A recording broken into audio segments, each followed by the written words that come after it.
Yo desconozco si, hombre, no, aunque no sea acrontoplásica, pero bueno, la estatura, tal, la pelvis supongo que más o menos será parecido a la circunstancia. Y desconozco si hay en la literatura casos de mujeres acondroplásicas que han dado a luz en un embarazo múltiple. Y si hay algún riesgo específico o significativo con respecto a un embarazo múltiple de una mujer que no es acondroplásica. Bueno, independientemente de que sea acondroplásica o no, ya mujeres con una estatura baja, el hecho de tener un embarazo gemelar es un embarazo de alto riesgo. Por sí. Otra cosa es que luego se puede hacer diagnóstico o no de acondroplasia con una amniocentesis, etcétera, etcétera. Pero de entrada, mujeres con talla baja, el riesgo de parto pretérmino es mucho mayor y lo mismo de riesgo de circulatorio, etcétera, etcétera. Nosotros hemos tenido un par de casos de síndrome de Turner con un embarazo gemelar y bueno, pues lo hemos llevado muy estrictamente, precisamente. ¿Ese riesgo es a lo largo de todo el proceso de gestación o, es decir, el riesgo es mucho mayor en el primer trimestre o una vez superado el primer trimestre ya puede estar un poco más tranquilo? O... En el primer trimestre no, porque el útero está pequeño todavía, es conforme vaya avanzando la gestación. Cuando hay que tener mayor legislación. Vale, sí. De acuerdo. En el caso específico de mi esposa, aprovecho porque es un ginecólogo, es un médico. Desde hace una semana está manchando. Un poquito, no mucho, pero mancha. Y sigue trabajando. Ella trabaja en una oficina, es decir, trabaja sentada, no es un esfuerzo físico grande. Pero no tenemos muy claro de si debería de pedirse la baja y hacer reposo absoluto o tiene que caminar un poquito, hacer un poquito de ejercicio y estar en el trabajo compensa un poquito el moverse y tal. El reposo ya hemos visto que no sirve para mucho. Entiendo. Otra cosa diferente es que le venga bien o no trabajar y estar mucho tiempo sentada. Pero dejar de trabajar para irse a casa y estar sin moverse, no. Claro, eso es lo que... O sea, dejar de trabajar porque pasa mucho tiempo sentada y le va a ir mejor estando embarazada de gemelo, otro tipo de vida, pues eso no lo discuto. Pero el reposo en un embarazo gemelar con talla baja, alta o lo que sea acondroplásico o no acondroplásico, no sirve para mucho, excepto para aumentar de peso, para la atrofia muscular y para que a nivel psicológico al final eso te vaya mermando. Porque si ya de entrada en la semana 20 estás en reposo hasta la semana 38, 37 o cuando se produzca el parto, eso no es que lo aguante.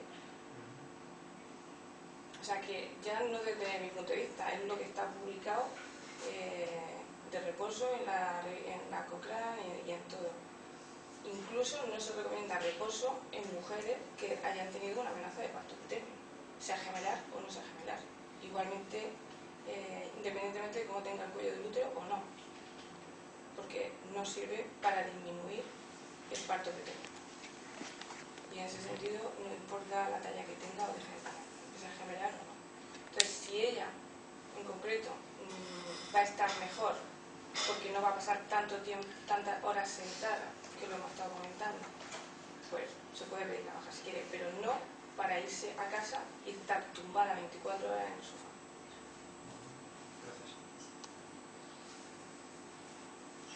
Que no sea complicado. No. Es un dato, Catalina, por si pones. Sí. En el caso de mujer con acondroplasia que desea descendencia, ¿qué riesgo, qué incidencia tendría de bebé afecto con acondroplasia? ¿Una mujer con acondroplasia? Sí. 50%. 50%. Y si los dos progenitores tuvieran acondroplasia, ¿aumentaría el riesgo?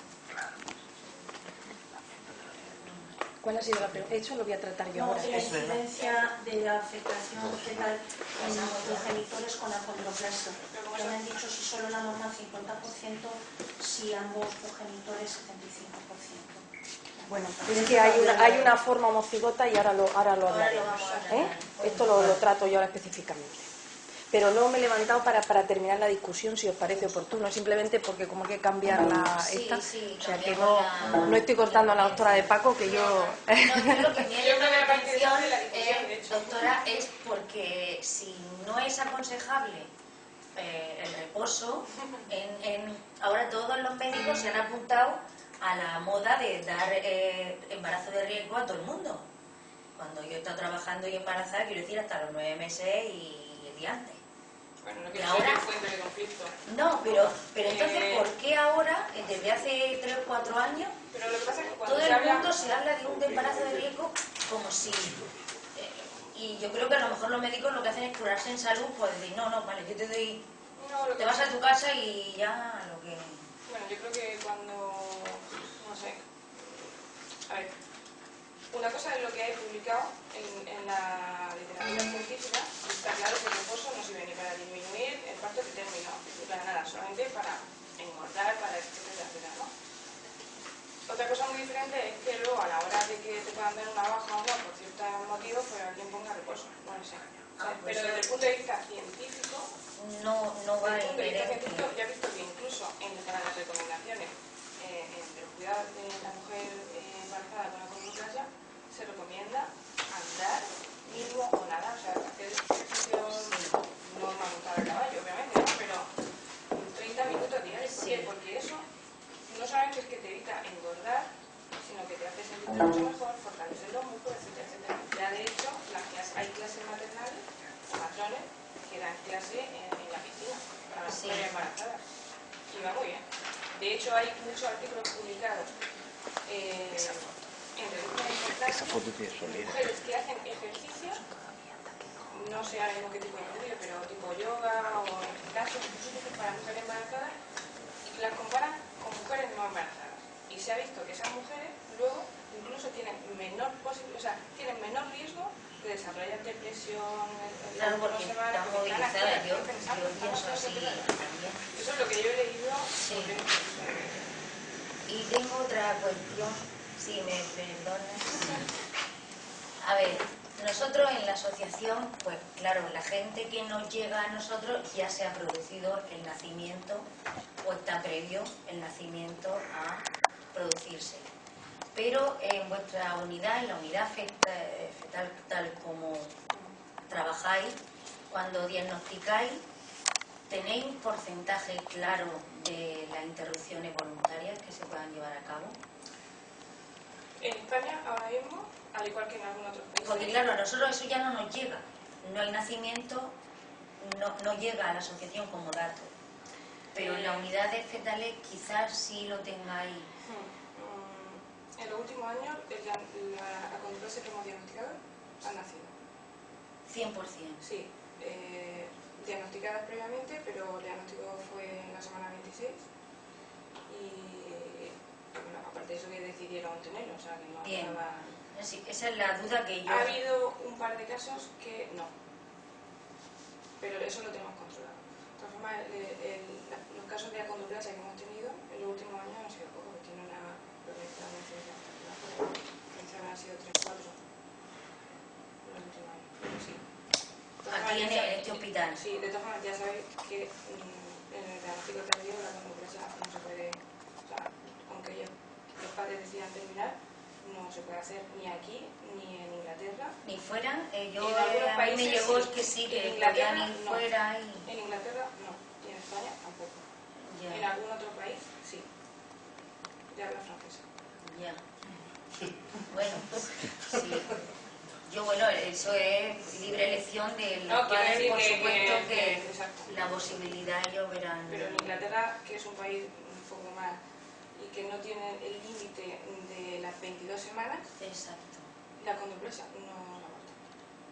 No le permite. De hecho, el diagnóstico que se hace allí las tienen que mandar fuera, si los padres quieren. O sea que no es solamente en España. Vale, vale. Es un dato que a mí se me escapaba porque no, obviamente no No, porque llega. no tienen retraso mental, no tienen tal, o sea que no es... Sí, sí, ya, pero cada padre y cada madre, pero, por supuesto, pero que hay determinados países, un par de ellos, que no tienen problemas de límite de edad gestacional. Vale. Muy bien, pues... Si tuviera retraso mental, aquí en España se podría hacer. Lo que pasa es que son muy difíciles de diagnosticar intraútero. No, pero si hubiera algo que supierais, alguna enfermedad que supierais. Otra patología. Otra patología, sí. Vale, que vale. tuviera Sí. retraso mental, ¿sí se podría adoptar? Bueno, Encarna sabe que hay un tribunal y que por encima de la semana 22 tienen que juntarse. El límite legal son las 22 semanas. A ver, retraso o discapacidad intelectual no somos capaces de diagnosticarlo ecográficamente, eso para nada, pero la única opción es que recoge la ley actualmente cuando... Pero por ejemplo, síndrome de Down sí podéis diagnosticar. Por debajo de la semana 22. Pero estamos hablando del límite legal de interrupción en la semana 22 y por encima de la semana 22 solo se contempla aquellas condiciones que sean extremadamente graves y carentes de tratamiento e incompatibles con la vida, con lo cual reduce muchísimo la posibilidad. Respecto a esto, me gustaría indicar que cuando haya sospecha de acondroplasia, que se derive al mejor servicio de ecografía posible, porque hemos tenido un caso que desde Albacete lo pintaba muy negro y de hecho hablaban incluso de la posibilidad esta de interrumpir en semana 33. Y que el comité de ahí iba a dar el visto bueno, sí o sí. ¿De Albacete? Sí. Y bueno, se derivó a Barcelona y se vio claro que era una acondroplasia sin más, ¿no? También varía con las regiones, sí. Quiero decir que, de hecho, Juan Luis Delgado me comentaba que aquí en Murcia no pasaría, no sería aprobado por el comité. Sin embargo, en Albacete me dijeron que ante un pronóstico incierto y unos hallazgos dudosos, pues... Bueno, pero es que eso es lo de pronóstico incierto. Por eso digo, siempre que se pueda recurrir al que más experiencia tenga... Es que aquí no se trata de experiencia, Me refiero en ecografía, ¿no? En ver quién haya visto más, obviamente sabrá mejor. Eso ocurre en todas las condiciones, tanto a nivel prenatal como postnatal, que es establecer un diagnóstico lo más exacto posible con las mejores herramientas disponibles y los profesionales más experimentados en una condición imprescindible. Me refiero en cuanto a la toma de una decisión tan importante, seguir pero es que adelante. Cuando hay una sospecha de acondroplasia en el tercer trimestre, por ejemplo, volviendo a lo que acabas de comentar, ya tenemos la opción, como cualquier síndrome de Down y cualquier otro tipo de malformación con sospecha, para confirmarlo podemos hacer una amniocentesis o podemos hacer una colonocentesis y lo confirmamos. O sea que no hace falta ser súper mega experto en ciertas cosas. Simplemente midiendo el fémur y ver que está en el percentil 1 o 3, junto con todos los huesos, junto a una frente grande y un polidromio, sabemos que existe un altísimo grado de, una altísima posibilidad de que sea una acondroplasia. Hace una amniocentesis y se detecta. Ahora ya dependerá de en qué provincia o no provincia esté. Pero en general, si somos estrictos, como ocurre en otros países, en principio no tendría por qué terminar así. La discusión es por qué en unas provincias se hace una cosa y se hace otra. Pero cuando además te cuentan que hay que si el tórax más pequeñito, una cardiomegalia relativa, problemas respiratorios restrictivos... Bueno, pero eso no es al 100% tampoco. ¿Perdón? Que no es al 100% en todos los niños. No. Pero estamos hablando de otra displasia. Pero no, es que además luego no se correspondía, valorado por el experto, esos hallazgos no se correspondían, eran dudosos, inciertos, probables, a eso me refiero. Bueno, pues para eso está luego confirmarlo con una amniocentesis si existe un diagnóstico de sospecha, porque al final todos son los diagnósticos de sospecha. Para eso lo confirmamos. Sí, pero que se tome la decisión con todos los argumentos, a eso me refería. Absolutamente. Que a veces la propia mujer o desde hospitales pequeñitos no disponemos y nos vemos un poco limitados, ¿no? A la hora de derivar. ¿Dónde estás tú? En el IN. Muchísimas gracias, doctora Catalina de Paco, por su exposición, por contestar a todas nuestras preguntas. Y vamos a dar paso a la doctora Encarna Guillén Navarro, coordinadora del Servicio de Unidad de Genética Médica del Hospital Virgen de la Quisaca, médico de pediatra y miembro de la Real Academia de Medicina y Cirugía de Murcia, con la llegada al mundo de un bebé con acondroplasia.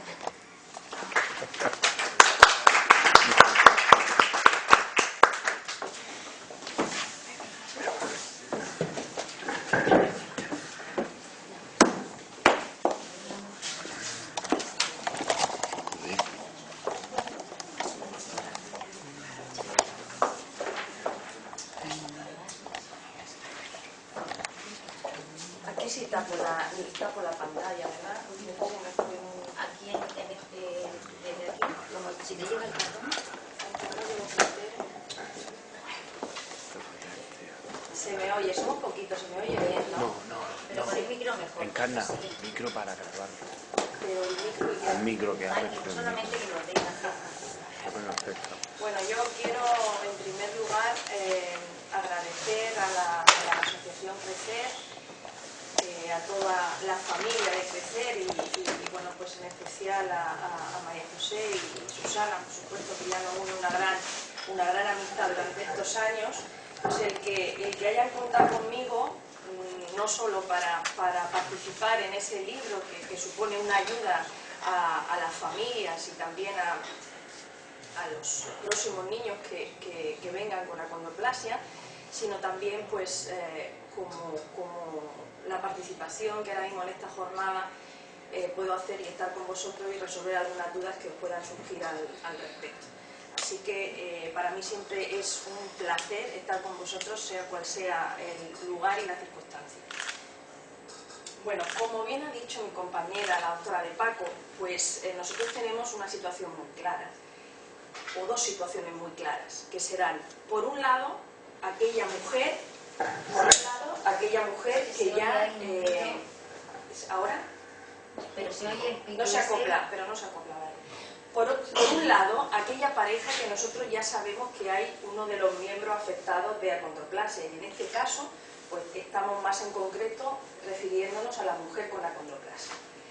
Y por otro, la situación que es mucho más frecuente, que nos ocurre en el 75-80% de los casos, como bien ha dicho la doctora de Paco, de una pareja de estatura media en la que existe un diagnóstico prenatal en el tercer trimestre de un acortamiento de extremidades y por tanto la posibilidad de un niño con acondroplasia.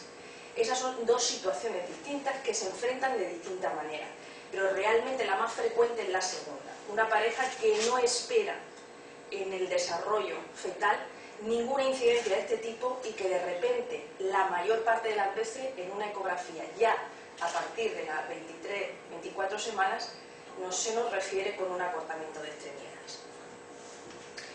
Lógicamente, como ha dicho la doctora de Paco, en esta situación no todos los acortamientos de extremidades van a ser acondroplasia. Y ahí está también la dificultad diagnóstica, puesto que existen más de 300 displasias esqueléticas distintas. E incluso a veces un acortamiento precoz en las primeras ecografías del tercer trimestre de miembros no siempre va a ir unido a una alteración del desarrollo del esqueleto. Y a veces hemos visto pues, retrasos de crecimiento intrauterino que no están asociados a una displasia esquelética y que después evolucionan de distinta manera. Por tanto, es una situación que a la hora de afinar el diagnóstico, si nosotros descartamos, como veremos, la mutación más frecuentemente asociada a acondroplasia, se nos abre un camino de dificultad hasta por lo menos muchas veces el nacimiento para determinar exactamente qué tipo de displasia esquelética puede ser. Yo hoy me voy a referir sobre todo también a lo que he desarrollado y lo que es la experiencia de estos años, que es el seguimiento de los niños con acondroplasia, que es lo que tenemos que hacer tras el diagnóstico. Revisándolo brevemente, sabemos que es la causa más frecuente de baja talla desproporcionada de origen genético, que su incidencia va a ser de 1 en 10.000 a 1 en 30.000 recién nacidos y podemos suponer que aproximadamente habrán unas 250.000 personas en el mundo con acondroplasia. Y que el diagnóstico es muy importante porque a nivel postnatal se realiza básicamente de forma clínica, por la exploración física y la exploración radiológica. Lógicamente, el estudio molecular nos va a ser de mucha ayuda para confirmar estas sospechas y a nivel prenatal fundamental para poder confirmarlo, como digo, puesto que un acortamiento aislado de extremidades no nos va a llevar automáticamente a la posibilidad de una acondroplasia. Entonces, al nacimiento, ¿qué nos vamos a encontrar? Pues nos vamos a encontrar un recién nacido donde normalmente el tronco va a estar de una proporción habitual, pero vamos a observar ya un cierto acortamiento de extremidades que a veces pueden pasar desapercibidas, y han habido veces que los niños con acondroplasia pues a lo mejor se han ido de la maternidad sin un diagnóstico. Ahora ocurre muy raramente, puesto que ya desde el punto de vista del cuidado prenatal podemos detectarlo, pero en años anteriores ha podido ocurrir, y este acortamiento de extremidades se va a hacer sobre todo a expensas de las porciones proximales de los miembros, a nivel del fémur y a nivel de húmero. La proporción de la circunferencia cefálica se va manteniendo, y por tanto nosotros vemos como esa desproporción que existe entre el tamaño de la cabeza, del tronco, con respecto a las extremidades. Desde el punto de vista radiológico también es muy característico ese acortamiento,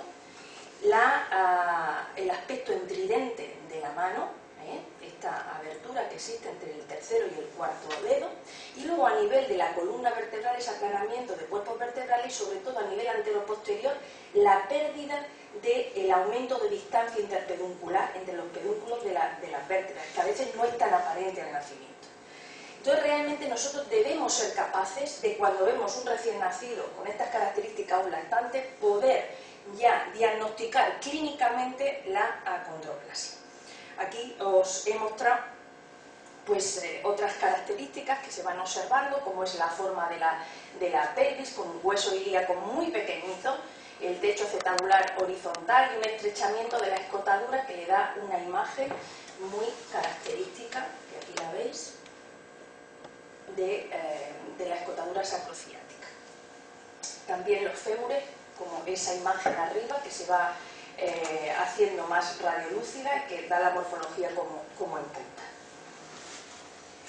A nivel de crecimiento, nosotros ya vamos observando esa desproporción de forma más evidente. En el recién nacido hemos visto que no existe esa diferencia tan grande, y de hecho, repito, en algunas ocasiones la literatura habla de hasta un 20% que no se han detectado neonatalmente, pero ya esa desproporción va haciéndose más evidente a medida que estamos con el crecimiento. Y aquí también pues otra imagen de creciendo o ya del chico más adolescente. Susana. Bien, y ya en la etapa adulta, pues lo que nosotros vamos a encontrar va a ser unos pedículos muy cortos en la columna lumbar, huesos tubulares cortos y anchos, y la tibia pues suele tener más curvada. ¿Cuál es la talla máxima que consiguen el hombre y la mujer con acondroplasia? Pues aproximadamente no más de 130 centímetros en el varón y 120 y algo en la mujer, sin ningún tipo de tratamiento adicional que pudiera considerar, por ejemplo, pues el alargamiento de extremidades. Ya se ha apuntado previamente cuál era el origen de este desarrollo distinto del esqueleto en cualquier persona. Es efectivamente una alteración genética que ocurre en un receptor del factor de crecimiento de fibroblastos que está en el cromosoma 4, y que con que todos los genes tienen dos copias en nosotros, uno que viene del padre y otro que viene de la madre, con que una de esas copias tenga la mutación es suficiente para expresar el fenotipo de la acondroplasia. Por tanto, es una enfermedad que consideramos de tipo dominante. Y quien la padece, pues va a tener una posibilidad de transmitirla del 50% en cada embarazo. Me he permitido la libertad de poner fotos de mis amigos, con su permiso, y bueno, que nos ayuda a entender el mecanismo hereditario. Por tanto, quiere decir que toda aquella persona que tenga acondroplasia, su riesgo de transmisión, siempre y cuando la pareja no tenga ninguna alteración similar, va a ser de un 50% puro. Este gen, ¿qué hace? Pues es un gen que bueno, pues también está afectando, dependiendo de la región que se altere, otro tipo de alteraciones displásicas, pero de las que no vamos a hablar, y fundamentalmente lo que hace la mutación en ese gen va a ser activar la proteína que codifica de forma desordenada, de manera que el desarrollo de los condrocitos, que son las células previas para el desarrollo óseo, pues se va limitando y se produce un acortamiento de los huesos. Pero realmente lo que hace es sobreactivar la proteína. Lo digo para luego entender exactamente los avances que se están produciendo en cuanto a la terapia específica. Entonces, como digo, a partir de la persona afectada ya vamos a tener un riesgo del 50%, pero lo cierto es que en la mayoría de casos los papás van a ser de estatura media, de estatura habitual, y por tanto la detección va a ser tardía, suele ser tardía en el tercer trimestre. Pero cuando nosotros tenemos un niño con acondroplasia, ahora trataremos más tarde de nuevo el asesoramiento genético que vamos a procurarle a las personas con acondroplasia, cuando nosotros tenemos un niño con acondroplasia, su historia natural, ¿qué nos dice? Pues fundamentalmente en la mayoría de casos, tras su diagnóstico y siguiendo las recomendaciones de salud en cuanto a actitudes preventivas para evitar complicaciones, la mayoría de niños y adultos van a poder hacer una vida sin grandes complicaciones. Solamente nos encontramos en el 5 o 10% de los casos pues alguna complicación que realmente nos va a limitar muchísimo y a empeorar el pronóstico. Pero en general, la inmensa mayoría, más del 90%, podemos tener una buena calidad de vida, como veréis después que os voy a acompañar unos estudios de calidad de vida. Por tanto, lo que también hay que hacer cuando nosotros tenemos un diagnóstico prenatal de una posible acondroplasia es decir a los papás que, primero, una de las cosas que es muy importante para ellos, que la mayoría de pacientes van a tener una inteligencia normal, puesto que no está asociado a una discapacidad intelectual en sí mismo la acondroplasia. Es un problema específico del desarrollo del esqueleto y, por tanto, las complicaciones que puedan aparecer van a depender solo de eso. La esperanza de vida va a ser normal en ausencia de una complicación importante y, por tanto, los problemas de salud que puedan presentar, pues en esa situación no serían significativos. Nosotros, desde hace mucho tiempo ya, una de las primeras guías para el seguimiento de los niños con acondroplasia pues salió en el 2005 por la doctora Trotter y la doctora Hall, y es una guía que realmente se está siguiendo sin muchas modificaciones. Recientemente, en el año 2012, se ha actualizado el manejo clínico de acondroplasia, y con estas dos publicaciones realmente están satisfechas las necesidades y los datos para poder proporcionar a estos niños un seguimiento adecuado, y en esto más o menos nos vamos a seguir. Como pediatra, ¿qué es lo fundamental?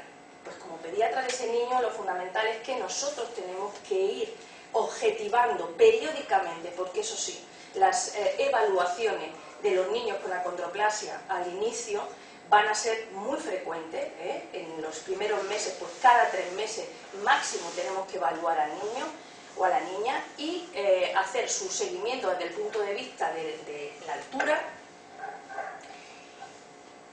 para hombres y para mujeres, referenciándolo en sus gráficas específicas, porque efectivamente hay gráficas específicas. Hoy estamos hablando de acondroplasia, pero cada vez más para determinadas entidades genéticas hay sus gráficas específicas y por tanto tienen que adaptarse en el programa del niño para su seguimiento también en pediatría de atención primaria. Es muy importante saber y controlar las expectativas, porque un niño con acondroplasia de entrada va a tener un desfase en el desarrollo motor, es decir, que va a empezar a sentarse después, que habitualmente lo hace un niño sin acondroplasia, y va a empezar a caminar después. En medio de eso nosotros tenemos que detectar si sobre esa variación aceptable dentro de la acondroplasia ha habido o no una complicación que está retrasando aún más ese hito de desarrollo. Pero en general nosotros vamos a establecer cuáles son las edades aproximadas en que cada uno de los hitos del desarrollo motor se produce en un niño con acondroplasia, y siempre va a haber un cierto retraso, y por ello también esta tabla debe aparecer en su historia clínica para que el médico tenga una buena guía de la situación. ¿Qué otra cosa tenemos que ir observando? Pues sobre todo si nosotros estamos hablando de un problema del desarrollo del esqueleto, los problemas ortopédicos o las anomalías ortopédicas van a ser importantes y tenemos que conocer su historia natural.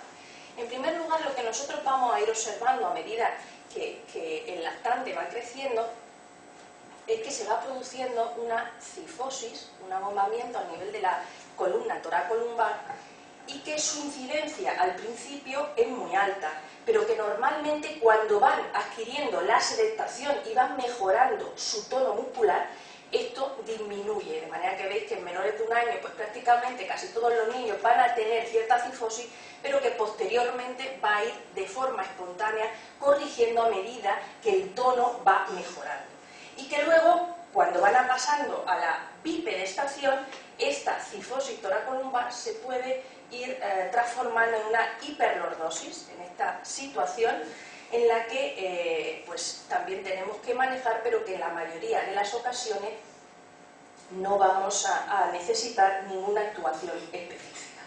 Lo que sí es cierto es que nosotros tenemos que evitar, cuando los niños son pequeños, el hecho de respaldo sin apoyo, hamaquitas, que luego veremos también que pueden tener su implicación a la hora de la unión del cráneo con la columna cervical, pero que fundamentalmente también nos van a ayudar a no deformar en demasía la columna. Estas son algunas de las evoluciones de la cifosis, que como digo, en general se van corrigiendo de forma espontánea, pero que si no se produce de esa manera y en un porcentaje muy pequeño de los casos no ocurre, pues tenemos la manera de incidir en su evolución pues a través de una consulta con el traumatólogo ortopédico, que va a ser un especialista clave para las personas con acondroplasia y que puede pues, valorar si necesita corsé o eventualmente pudiera necesitar alguna intervención, que como digo no es lo frecuente. Luego nos va a ir apareciendo otra situación y es la incurvación tibial de las tibias a medida que ocurre el crecimiento. La incidencia en los 5 años aproximadamente del 10% y en los adultos se identifica de forma más frecuente. Esto en ocasiones nos dicen que es porque parece ser que el peroné va creciendo a una velocidad mayor que lo puede hacer la tibia. Normalmente, si la incurvación tibial es importante, podemos corregir con osteotomías que nos van a limitar las complicaciones posteriores. Es una pena que aquí no nos encontremos con el doctor Salcedo, que podría también ilustrarnos al respecto. Estos temas ortopédicos, como digo, lo habitual es que tengan un buen control. ¿Qué es lo que más nos preocupa durante los primeros meses de desarrollo de un niño con acondroplasia? Pues las posibles complicaciones neurológicas.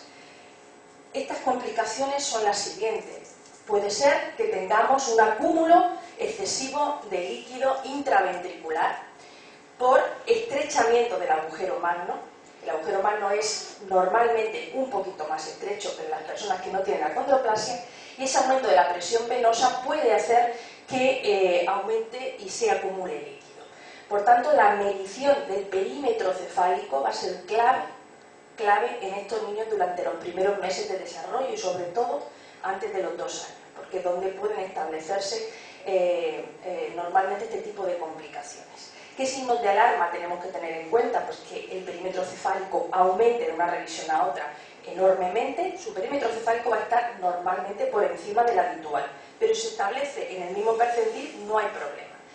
Síntomas de hipertensión intracraneal que conocemos, pues vómitos proyectivos, posición anómala de los ojos, etcétera. Y como digo, un PC ya de entrada, un perímetro cefálico muy grande. Entonces, en la literatura establecen que aproximadamente un máximo de un 10% de niños con acondroplasia necesitarían, por una complicación de este tipo, pues una derivación ventriculoperitoneal. Pero más del 90% no lo van a necesitar y no se va a producir esta circunstancia. Por eso, lo que he dicho al principio y volvemos, que no se necesitan herramientas sofisticadas inicialmente para poder detectar estos cambios, sino ser conocedor de los síntomas que pueden producirse y al mismo tiempo pues manejar sus tablas específicas de perímetro cefálico. ¿Cuál es el otro problema importantísimo que es el que más nos preocupa? Pues que ese estrechamiento habitual del agujero magno sea tan intenso que pueda producir compresión medular cervical. Esto es realmente, digamos, una de las situaciones más preocupantes y con más posibilidades de morbi y mortalidad, que como digo no es frecuente, se estima que aproximadamente el 2% de las personas con acondroplasia pueden padecerla.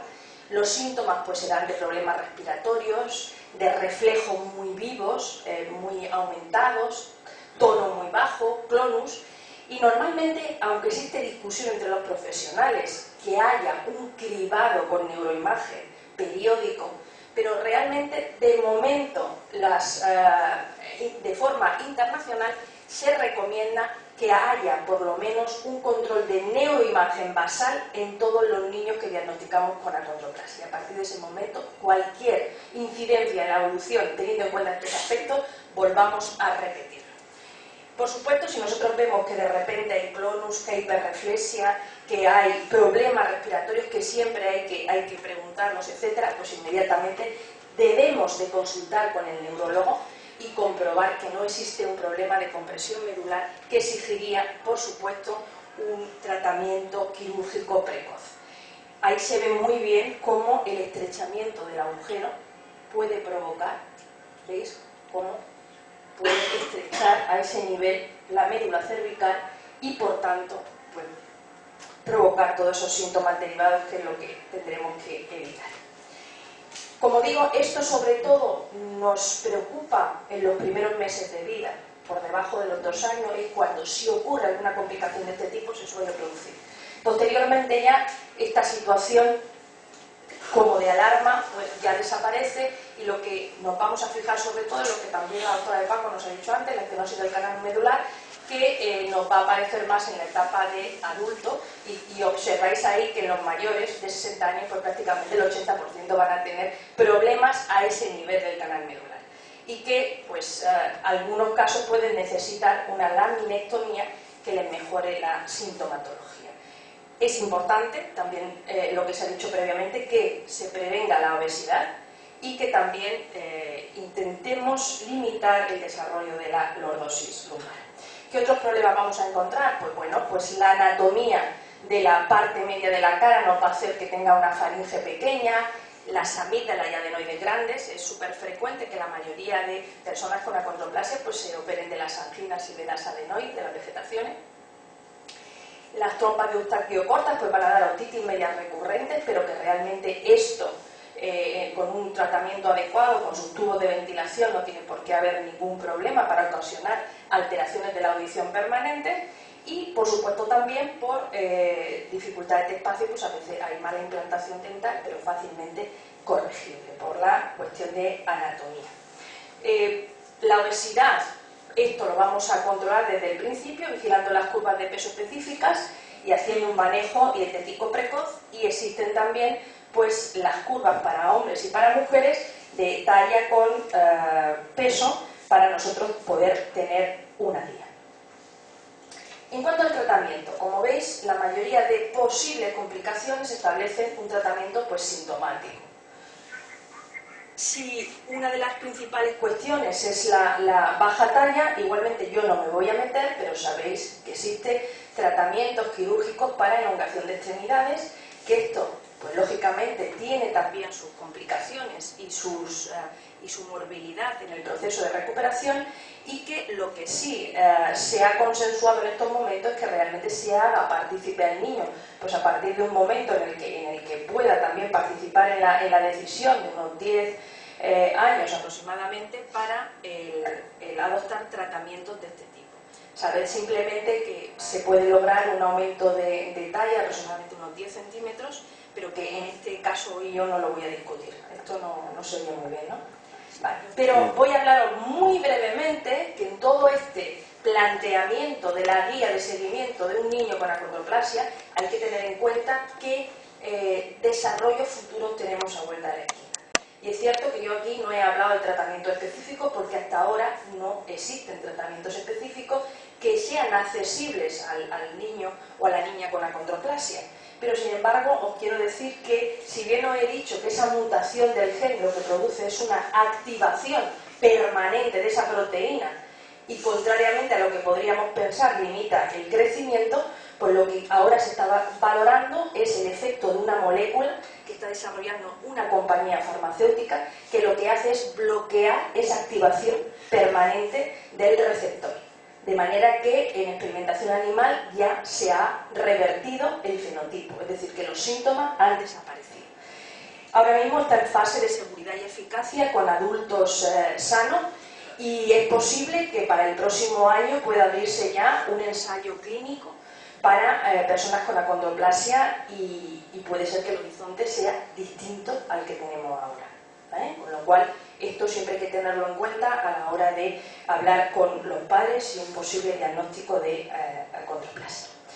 Bueno, como hemos dicho, la persona que tiene la alteración genética, ahí en estas parejas lo que he puesto que las copias del gen que están normales, lo he puesto con una D minúscula, y la copia del gen que está alterada con una D mayúscula, y en ese caso sombreo a la persona como que efectivamente tiene acondroplasia. Pues solamente con que un miembro de la pareja tenga acondroplasia, una persona que lo tiene y decide planificar su reproducción, tiene que saber que tiene un riesgo de transmitir ese gen alterado de un 50%. Y el fenotipo va a ser muy similar, es un fenotipo bastante estable. Quiero decir que en otras enfermedades dominantes vemos mucha variabilidad, pero aquí realmente el fenotipo se establece de una forma bastante constante. La ventaja además que tenemos con respecto, y eso pues el doctor López nos lo puede decir, con respecto a otras anomalías genéticas, es que la mutación pues es bastante persistente, la misma en todos los individuos, más del 99%. Eso quiere decir que desde el punto de vista genético también le da mayor homogeneidad que en otras enfermedades. Y por tanto, cuando se detecta a nivel prenatal acortamiento de miembros, es por lo menos más accesible descartar que se trate de una acondroplasia o confirmarla, que realmente, si no hay acondroplasia, poder confirmar directamente qué tipo de displasia esquelética es. ¿Me he explicado? Es decir, la alteración molecular es tan constante y tan homogénea en cada uno de los pacientes que exhiben un fenotipo clínico de acondroplasia que nosotros podemos confirmarla o descartarla. Pero si la hemos descartado, la posibilidad de poder diagnosticar cualquier otro tipo de las 300 displasias esqueléticas diferentes que tenemos, eso ya es más complicado. ¿De acuerdo? Bien, ¿y qué pasa a la pregunta que nos hacía la compañera cuando tenemos una pareja con acondroplasia, ambos con acondroplasia? Pues cada uno de ellos va a tener un gen alterado, con lo cual las probabilidades van a ser que ambos pasen la copia que no está alterada, es decir, que va a tener un 25% de tener un niño con una estatura media. Luego va a tener un 50% de que uno de los dos pase la copia alterada. Y será un fenotipo de acondroplasia igual al de los padres. Pero si estamos en la situación en que ambos pasan la copia del gen alterado, nosotros vamos a tener entonces una afectación muy grave, porque va a ser similar a la displasia tanatofórica, que como sabéis no aguanta la supervivencia postnatal. Y es una entidad que normalmente pues, significa muerte intraútero. Por tanto, hay un 25% de riesgo de una displasia mucho más grave de la acondroplasia.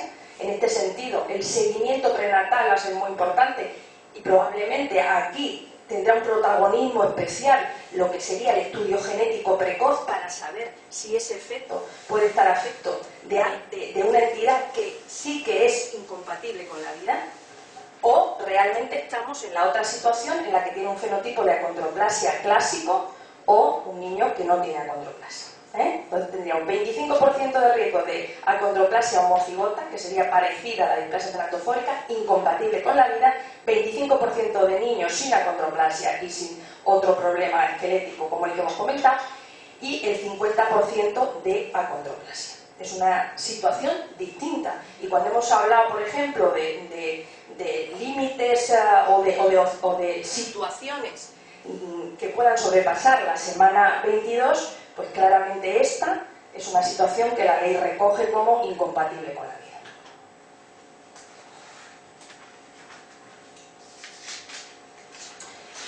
Bueno, evidentemente es importante que en esa visita preconcepcional de una pareja que ha poseído acondroplasia o de una persona que tiene acondroplasia, que sea conocedora de las opciones que tiene esa pareja, esa persona. Puede aceptar, por supuesto, tener hijos con acondroplasia o no, y en ese caso pues habrá que ofrecerle opciones reproductivas que sean compatibles con sus valores y su forma de pensar, y esto no me voy a detener porque ya lo ha hablado la doctora de Paco, pero también decir que además del estudio prenatal se puede ofrecer en este caso diagnóstico genético preimplantatorio, con lo cual se seleccionarían los embriones que no tuvieran la alteración genética para implantar en el útero materno.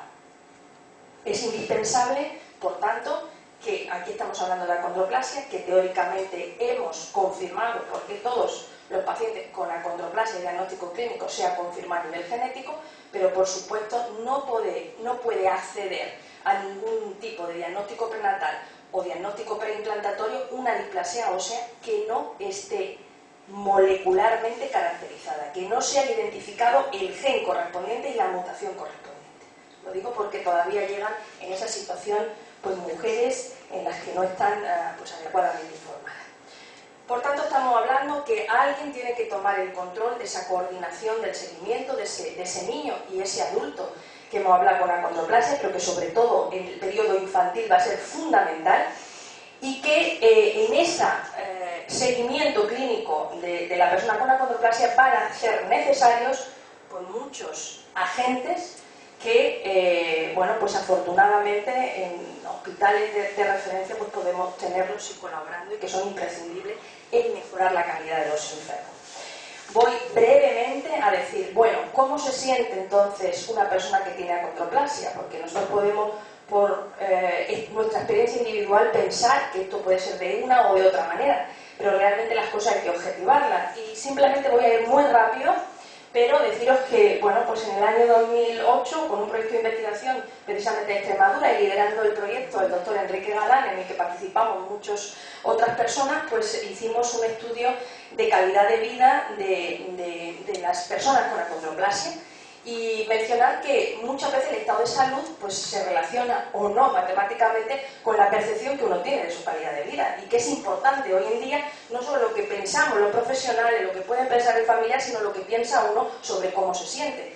Entonces, bueno, pues hay cuestionarios que están normalizados en la que intentan medir esa percepción que tiene el individuo de su posición en la vida, en el contexto de la cultura, sistema de valores, etcétera. Y que, bueno, pues rápidamente vamos a ver que participaron muchas asociaciones, y que en general la participación de personas con acondroplasia pues fue de aproximadamente unas 100 personas, que adultos aproximadamente fueron 30, de niños de 8 a 18 años 42 y menores de 8 años unos 40, es decir que más o menos la muestra se pudo identificar. Hoy en día la medicina adolescente entra ya en la pediátrica, quiero decir que digo niños menores de 18 años porque consideramos al adolescente dentro de nuestra franja de atención. Entonces, normalmente el especialista que hizo el diagnóstico de una manera más frecuente fue el pediatra, seguido por el genetista, endocrinólogo y otros. Y la edad en la que se realiza el diagnóstico, pues fundamentalmente en el periodo inmediato al nacimiento. El diagnóstico clínico radiológico en la mayoría. Y bueno, esta era un poco la situación del estado de salud actual, algunos con alteración respiratoria, lo que hemos dicho, alteraciones del sueño, no voy a entrar en delimitarlo claramente, pero de las cosas que hemos dicho, la presencia de alteraciones ortopédicas, pues ciertos a veces dolores con la afectación de articulaciones. Sabemos que las articulaciones en general van a estar como más sueltas, salvo los codos que están más fijados, o las caderas, y que las caderas van a responder mejor a la fisioterapia. Las alteraciones dentales, el porcentaje de obesidad, que en esta población era de un 10%. ¿Cuántos seguían revisiones por el pediatra? Pues aproximadamente un 67%. Y el lugar de revisión mayoritario pues era el hospital de referencia. Sometidos a elongación de extremidades, un 24%. Y luego, pues atención temprana, y para necesitar, por supuesto, fisioterapia, etcétera, etcétera. La situación laboral, bueno, pues esto si queréis podemos verlo más específicamente, pero lo que sí es cierto es que en las puntuaciones, vamos a esto, los niños y adolescentes tienen una percepción de la calidad de vida alta, y así se puntúa y parece ser que, bueno, puede ser que la mejora en el seguimiento de los niños hagan que esto tenga su efecto en esa sensación. En general, en las dimensiones de autopercepción y aceptación social, pues quizá dan puntuaciones más bajas. Y luego hay una cosa muy interesante, y es que en general los padres que no son acondroplásicos van a percibir como mucho más problemática la situación de sus hijos que la que ellos perciben. Eso es una cosa interesante como reflexión, porque evidentemente va a ser muy diferente cómo va a ser la aceptación de una pareja en una pareja con una talla habitual que en una pareja en donde ya han vivido con acondroplasia y que puede saber lo que va a ocurrir. No quiero detenerme más, saber que tan importante es este seguimiento clínico como las adaptaciones que van a hacer en su ambiente escolar, que es lo que a veces puede limitarlo, pues la situación, y eso la asociación hace un trabajo excelente desde hace muchos años cuando se están escolarizando los niños para que las adaptaciones sean las adecuadas. También orientarlos a los deportes adecuados, no se pueden hacer deportes de contacto, pero sí que son niños que pueden hacer bicicleta o pueden hacer natación de forma muy eficiente, y de hecho pues tenemos campeonas de natación con acondroplasia, y que en realidad nuestra idea es que las personas con acondroplasia pues sean unas personas que puedan acceder a los mismos puestos de trabajo, puesto que no tienen limitación de su capacidad intelectual, que puedan relacionarse de la forma más normalizada posible. Y de hecho, pues una de las cuestiones es que en una de las reuniones de la asociación Crecer, pues trajisteis a un compañero con acondroplasia de la Johns Hopkins, que es un centro de referencia cirujano ortopeda, que tiene acondroplasia y que realmente pues, nos deleitó con su experiencia con respecto a los tratamientos quirúrgicos que eran necesarios en los niños y adultos como digo, con esta displasia ósea. Por tanto, yo voy a unir esa presentación del libro, que no sé cómo lo tienes planeado, Susana, pero lo que quería decir es que realmente lo que pretende pues, el libro es acercar a lo que es la realidad de la acondroplasia, desmitificar ciertos aspectos, por supuesto, evidentemente la libertad de que cada uno acepte una situación es distinta, la percepción de cada uno puede ser distinta, pero esas percepciones son absolutamente asumibles siempre que cuando una persona esté adecuadamente informada. La información es lo principal. La información adecuada es básica para tomar decisiones cada uno en la vida, en eso me uno, en el sentido de que cuanto mejor caracterizada esté una situación, más herramientas tendrá una persona para tomar sus propias decisiones, que evidentemente son libres cada persona de tomar una decisión y no tiene que coincidir exactamente con lo que yo pueda pensar, son perfectamente lícitas, pero tiene que basarse en una adecuada información por las personas que realmente conocemos la enfermedad y que además le podamos ofrecer ayuda si la necesita, y por supuesto en el camino de mejorar la calidad de vida de todas aquellas personas que pues tengan acondroplasia.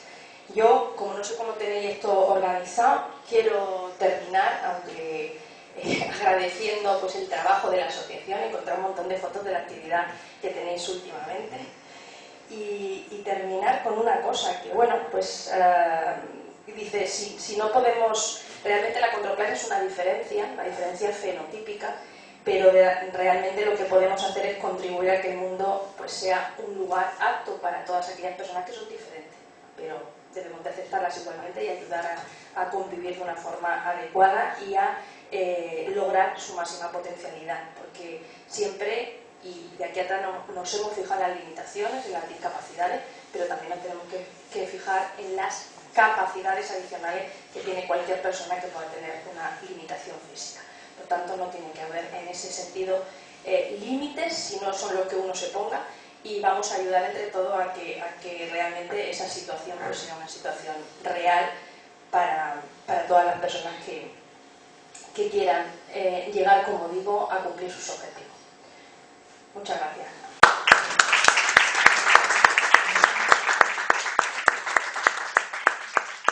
Abrimos un turno de preguntas para la doctora Guillén, que amablemente nos va a contestar. que sí? Amablemente. Enhorabuena por tu ponencia y a la doctora también, Catalina de Paco, igual. Yo trabajo con la condroplasia, pero me ha encantado escucharos a las dos, porque son cosas nuevas que a veces no se saben todo, ¿eh? Bueno, si alguien quiere preguntar algo. En el caso de otras displasias, ¿existe algún tipo de red o de base de datos a nivel europeo en el cual introducir una serie de parámetros de pacientes que se puedan realizar estudios comparativos en diferentes países de cara del diagnóstico, dice la caracterización? Claro, es que lógicamente, como hemos dicho, la condroplasia partimos de una ventaja, y es que la posibilidad de confirmarlo genéticamente, eso no lo tienen muchas displasias esqueléticas, y luego la heterogeneidad. Entonces, efectivamente, para aquellas personas que no tienen diagnóstico, pues, no pueden tener toda la información, que esa es una cosa clave que estamos diciendo. La evolución la tenemos que ver día a día, y lógicamente tampoco, si no sabemos exactamente el origen, tampoco sabemos el riesgo de recurrencia, la descendencia, etc. Y eso es una limitación muy importante. Hay, a nivel europeo y a nivel internacional, en América siempre ha habido un lugar que era el CIDA-SAN ahí en Los Ángeles, de recursos para el diagnóstico clínico de displasia esquelética, y en Europa se estableció hace unos años. De hecho, ya sabes por experiencia que en ese caso hemos consultado con el grupo europeo, que ahí mandan pues evidentemente toda la evolución clínica, toda la radiografía, etcétera, y ellos también dan su opinión sobre lo que pudiera o no pudiera ser, y nos aconsejan hacer estudios pues a lo mejor moleculares complementarios. En el caso que conocemos, pues aquí esto se ha cumplido, pero no hemos llegado al diagnóstico exacto. En esta situación, ¿qué nos abre también la esperanza? Nos abre la esperanza que ahora mismo, desde el punto de vista genético, se está evolucionando de una forma muy rápida. Hay ahora tecnología genética que es posible que en poquito tiempo estos casos nos ayuden a delimitarlos, porque hasta ahora vamos analizando según la apariencia clínica gen a gen. Pero puede ser que tengamos a la inversa en poquito tiempo y de aplicación clínica, y de eso también los compañeros del laboratorio, el doctor Glover y la doctora Vera lo saben muy bien, que es posible, no ahora mismo, porque ya se está evaluando, pero es posible que en poco tiempo nosotros a nivel clínico podamos tener también plataformas de screening de todos los genes que pueden estar implicados en el desarrollo esquelético, y de esa manera poder a la inversa intentar ver con la información que recibimos desde el punto de vista genético si nos cuadra con las consecuencias clínicas y tener más información.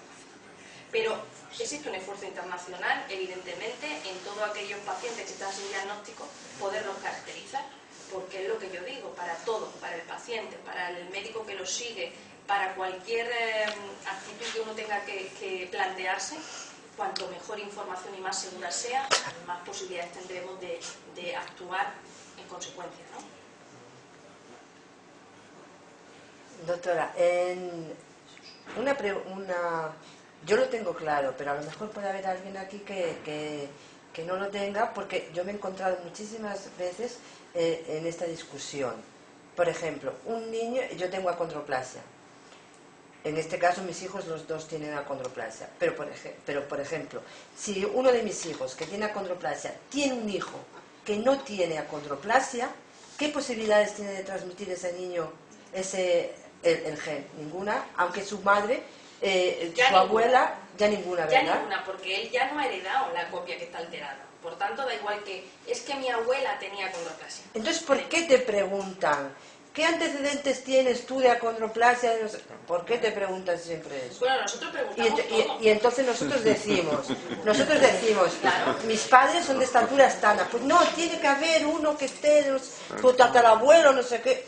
No, bueno, a veces hay conceptos que son erróneos. Vamos a ver, nosotros siempre partamos de la enfermedad que partamos, siempre proponemos que se tome una historia familiar de al menos 3 generaciones.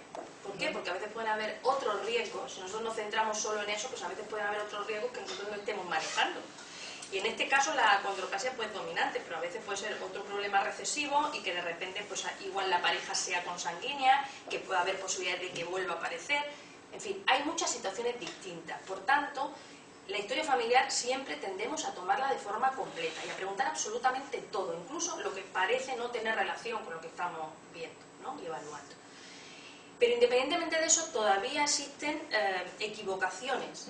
Entonces, tener absolutamente claro que en una enfermedad dominante, si mi padre la padece y yo no la padezco porque no he heredado el gen, yo ya no tengo más riesgo que mi vecino del quinto. Eso. ¿Me entendéis? Puede ser que aparezca de nuevo en otro descendiente, pero no tendría que ver nada con lo... Vale. En el caso de división embrionaria, es decir, en el caso de gemelos, los dos gemelos serían del mismo, igual que son del mismo sexo, los dos tendrían la mutación.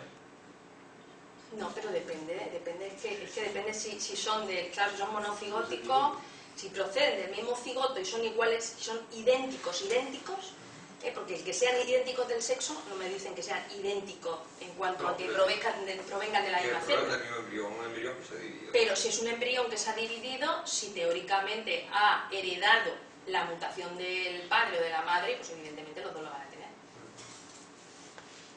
Doctor Glover.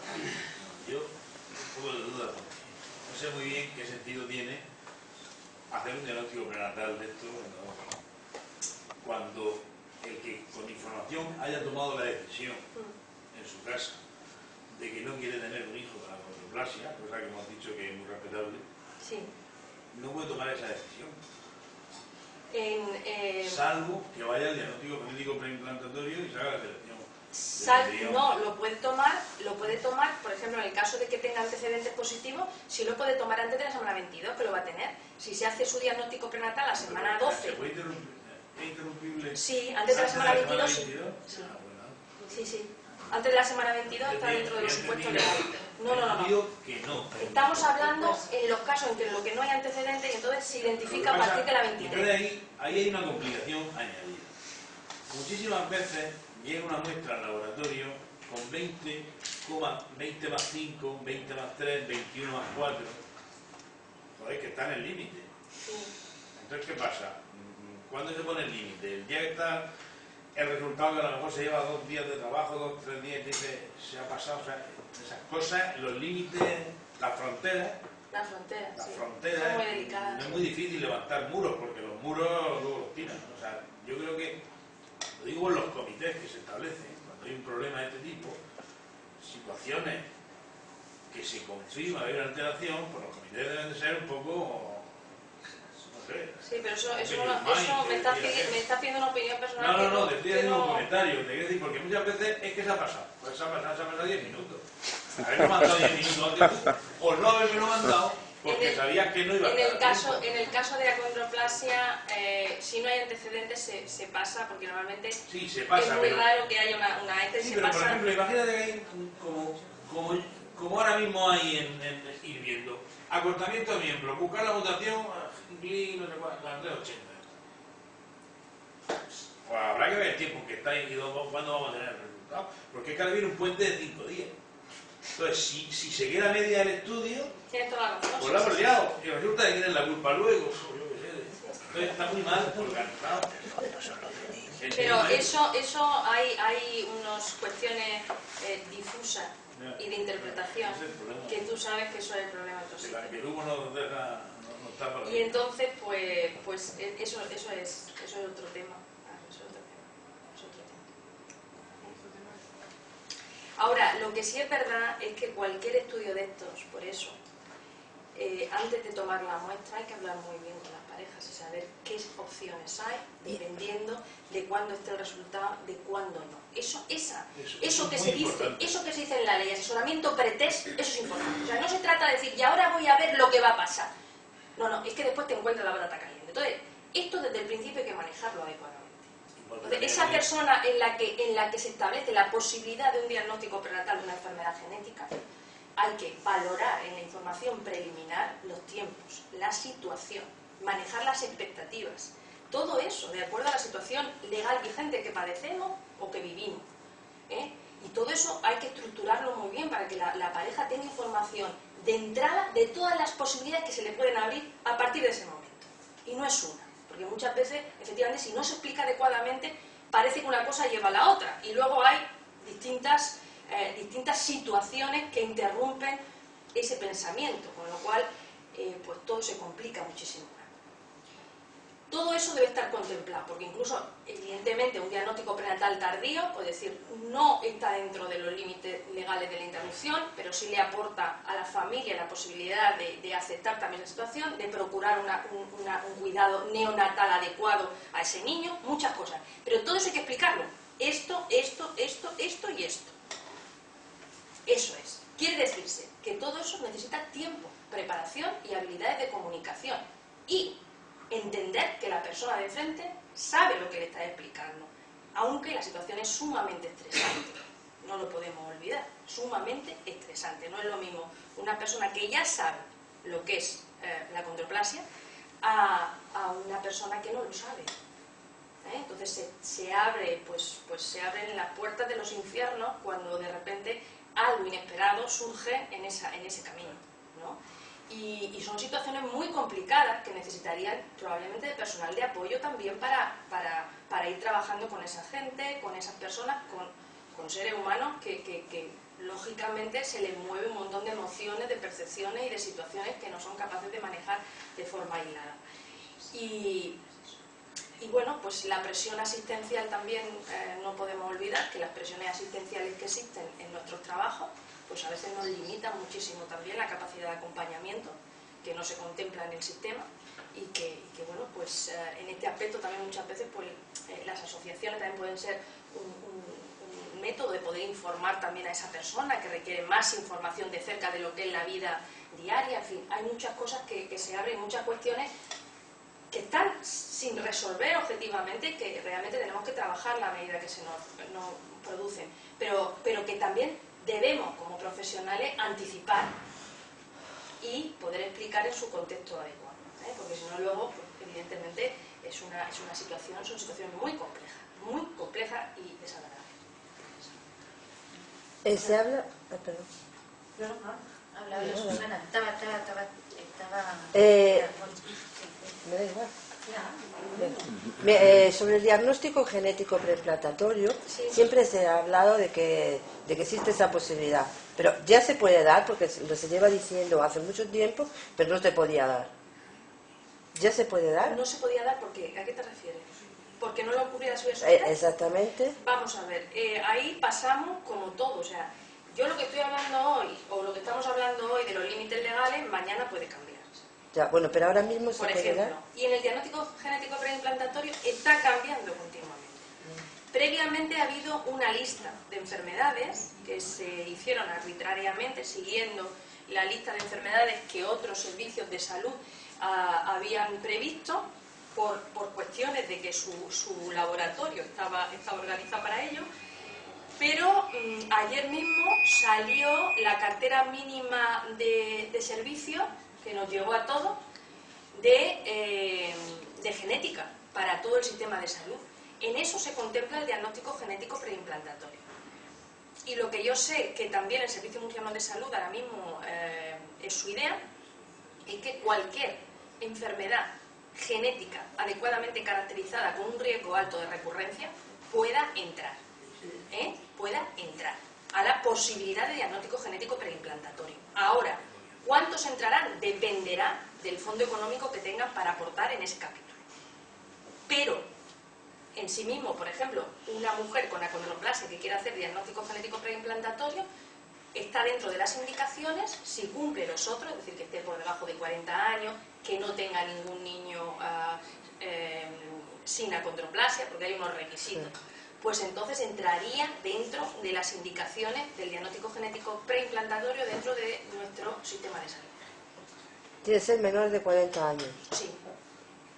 Menor de 40 años, ¿por qué? Porque lo que limita el éxito de la técnica no es porque nos sentimos estupendas las mayores de 40 años, pero nuestra reserva ovocitaria es menor y la posibilidad de éxito de transestimulación pues es menor y la posibilidad de anomalías cromosómicas también es mayor. Entonces es por eso por lo que establecen un límite de los 40 años. Para todos, incluso para aquellas personas que por otra cuestión, por ejemplo por esterilidad del varón. Bueno, mi pregunta era, dos personas, una pareja tiene algo y debido a la problemática que la he explicado, si deciden que quieren acceder a la maternidad, Sí. ¿de qué forma lo podrían hacer? ¿Todavía hay técnicas? Bien, pues eso es, primero, acceder al asesoramiento genético, porque lo que uno piense puede ser válido para sí mismo. Entonces, esa pareja es la que debe hablar con la persona que le proporciona el asesoramiento y esa persona le habla de las distintas opciones reproductivas que hay. Entonces, ellos deciden cuál es su opción. Si deciden un embarazo espontáneo y un diagnóstico prenatal precoz, o decidirían un diagnóstico genético preimplantatorio y según sus decisiones pues se va derivando a los lugares correspondientes. Claro, pero como eso, como cualquier enfermedad genética, una persona que esté en edad reproductiva, tanto uno como los dos miembros de la pareja con posibilidad de transmitir una enfermedad, pues antes de eso pues tienen que hablar con el profesional que le asesore de todas las opciones y luego pues ellos como pareja son los que realmente deciden. Porque a veces también hay situaciones cómicas en la consulta que vienen los padres a que se les explique para decidir ellos y decírselo a los hijos. Eso no. ¿Y por qué no viene la pareja de la chica? ¿Por qué no? Porque lo decidimos nosotras. Pero bueno, vamos a ver. Lo va a decidir la persona y la madre. Lo va a decidir la pareja. Bueno, es que eso a veces cuesta también explicarlo, ¿eh? Y a veces se explica y no se... Y dice, bueno, eso vuelve usted la semana que viene y lo veo a ver. Pero aún está eso de que como que uno no es necesario, que decidimos nosotras. Pero bueno, esto te das. ¿Qué se espera de la terapia esta que está en fase de ensayo, que inhibe la replicación de la proteína? ¿Qué resultados se esperan? No, los resultados son muy buenos. Pero ¿cómo actuaría? ¿Qué aportaría? Es que lo que hace es que si la mutación lo que hace es que va activando eso de forma descontrolada, pues lo bloquea y entonces el crecimiento de la placa se produciría de una forma normal. En animales ha pasado de ser un ratón con fenotipo acondroplásico a tener un fenotipo normal. Pero se administraría en determinada edad durante el crecimiento, se supone. Claro, hasta que se cerraran las placas de crecimiento y ahí la infusión que hacen es diaria. Pero bueno, ahora hay que manejar seguridad, eficacia, dosis, primeros ensayos, hay mucho. ¿Tú crees personalmente, tú, tienes fe en esto, que va a salir? Es que yo tengo mucha esperanza en muchas cosas, pero eso a lo mejor puede ser. Yo creo que el mecanismo es muy bueno. Entonces, pero claro, en el camino se establecen muchas cosas, es decir, que no sea tóxico, estamos hablando solo que no sea tóxico, que no haga otro efecto secundario importante, todo eso, pero a mí me da buena vibración. Sí. De hecho, ahora mismo hay un montón de desarrollo en otras enfermedades distintas que lo que se trata es eso, actuar de esa manera. Más que la terapia génica en sí mismo, porque eso no lo estableceríamos, más bien una terapia molecular para la vía, bloquear la vía, pero la terapia génica con vectores y tal, eso tiene mucho más problemas y yo no tengo ninguna fe en ello. Sin embargo, en este tipo de estrategia sí que tengo esperanzas. Pero encarna solo aplicable a la etapa de crecimiento. Sí, pero imaginaos, esto inicialmente podría incluso plantearse a que si nosotros identificamos prenatalmente el problema, pues como otras enfermedades que hay metabólicas, que ya aportando a la madre revertimos el fenotipo, pues incluso podría caber esa posibilidad. No digo que efectivamente que vaya a suceder de esa manera, porque ahora mismo no tenemos ninguna evidencia, pero si es seguro, si es eficaz, si tiene que andar toda una serie de pasos para que realmente podamos pensar como una opción terapéutica adecuada, pues no solamente podemos plantearla a nivel postnatal, sino también a nivel prenatal, ¿por qué no? ¿Y postnatal hasta qué edad máxima? Porque pues yo ya estoy entendiendo los cartílagos de que los crecimiento. adultos ya no eso tendrían como pasa cabida. con la hormona de crecimiento y tal, pues sería hasta que se cerraran los cartílagos. O sea, hasta que esa placa de crecimiento tuviese la actividad. Así. Cuando dices de revertir fenotipo, incluso en ratones, cambios faciales y todo eso. Sí, todo. No solo en cuanto a... El tamaño y la estructura craneofacial, claro. Mano, todo el tema, cualquier... Sí. Y tal y como... columna vertebral, igual. Todo. Eso parece ciencia ficción, ¿eh? Pues sí, pero ¿por qué? Yo lo intento pero a ver, es que lo visualizar que pasa... y y digo... Bueno, pero también parece ¿cómo? ciencia ficción Sí, que se sí. curase la tuberculosis cuando se morían a chorro. Sí, Encarna, pero que yo lo intento visualizar en un feto de 7 meses ya de embarazo, cómo revertir toda esa paulatino crecimiento que ha llevado y llevarlo a una normalidad, digamos, y no sé si...